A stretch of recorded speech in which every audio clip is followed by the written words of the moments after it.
دوستان عزیزم درود و مهر، امیدوارم حال دلتون عالی باشه. امروز آموزش یکی از لذیذترین و پرخاصیت‌ترین آشای ایرانی رو داریم که بیماری ها رو به زانو در میاره و معجزه‌ای که سلامت شما رو متحول میکنه. بله، آش گل نسترن وحشی خلخال. بریم که با هم دیگه درستش کنیم.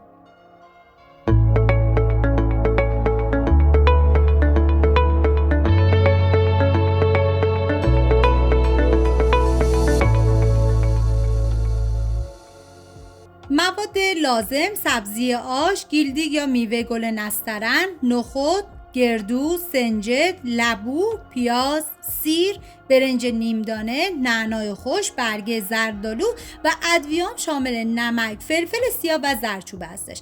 من نخود از 24 ساعت قبل خیس کردم و بعد از اون میریزم داخل قابلمه، آب بهش اضافه میکنم و میذارم تا نخود کاملا بپزه. ببینید تو رسیپی اصیل و قدیمیش فقط نخود بود، ولی امروزه از لوبیای قرمز و لوبیا چیتی هم استفاده میشه که دیگه کاملا سلیقه‌ایه.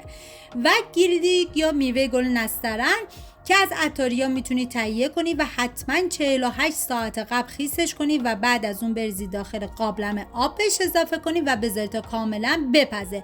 فقط 2 تا نکته خیلی مهم که برای پخت این گیلدیگ باید رعایت بشه من در ادامه ویدیو بهتون میگم.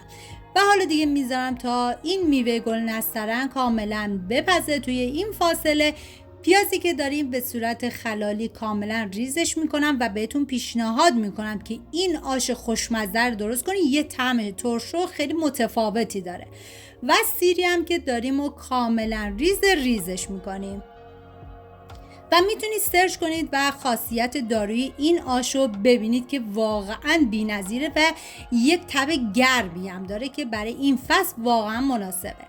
و حالا این میوه گل نسترن که گذاشیم بپزه، بعد از اون باید صافش کنید. نکته اول و مهمش حتما از دستکش استفاده کنید چون حالت اسیدی داره و پوستو میسوزونه.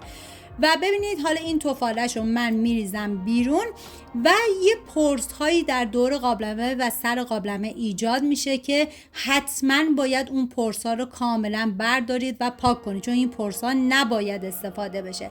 ببینید این پرس هایی که من اکثرش رو گرفتم و بقیه‌اش هم رو قاشق گرفتم که به شما نشون بدم. و بعد از اون که دیگه کاملا صافش کردیم، حالا برنج نیمدونه رو بهش اضافه میکنیم و نخود، لبو، برگ زردآلو، سنجد، واقعا یه ترکیبات اصلا خاصی داره، و سبزی آش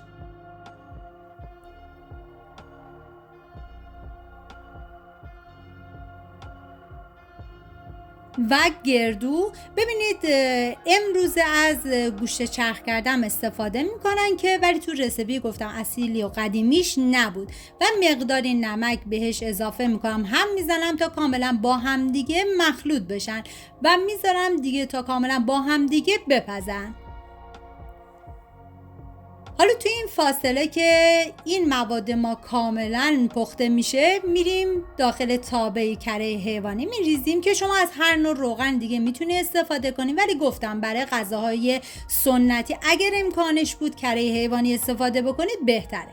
و بعد از اینکه داغ شد، پیازی که ریز کرده بودم و بهش اضافه میکنم، هم میزنم و میذارم تا پیاز کاملا سرخ بشه.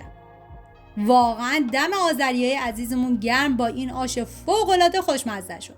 حالا زردچوبه و فلفل سیاه میریزم به پیاز اضافه میکنم و هم میزنم و میذارم تا این ادویه ها تف بخورن و عطر ادویه ها آزاد بشه.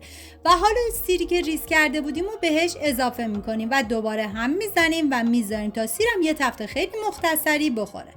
و بعد از اون نعنا خشک رو بهش اضافه میکنیم و یه هم میزنیم و میذاریم تا نعنام یه تفت خیلی مختصری بخوره و بعد از اون دیگه ما زیر حرارت رو خاموش میکنیم و میریم سراغ آشمون و این پیاز داغی که ما آماده کرده بودیم و به آش اضافه میکنیم. ببینید زمانی که این پیاز داغ اضافه کردید باید دیگه بذارید تا آشتون به اون غلظتش برسه که زمان پخت این آش تقریبا بین 1 ساعت و نیم تا 2 ساعت بود. بعد از اون دیگه آش کاملا آماده است.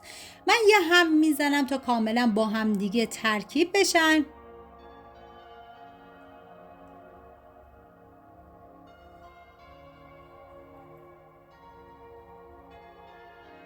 و بعد از اون ببینیم من برای چاشنی این غذا از آب نارنج استفاده کردم که تو رسیپی اصلیش اصلا چاشنی نداشت، ولی من آب نارنج استفاده کردم. طعم این آشو خیلی خوشمزه کرده بود و به شما پیشنهاد میکنم که از آب نارنج یا آب لیمو ترش تازه هم استفاده بکنید، عالیه.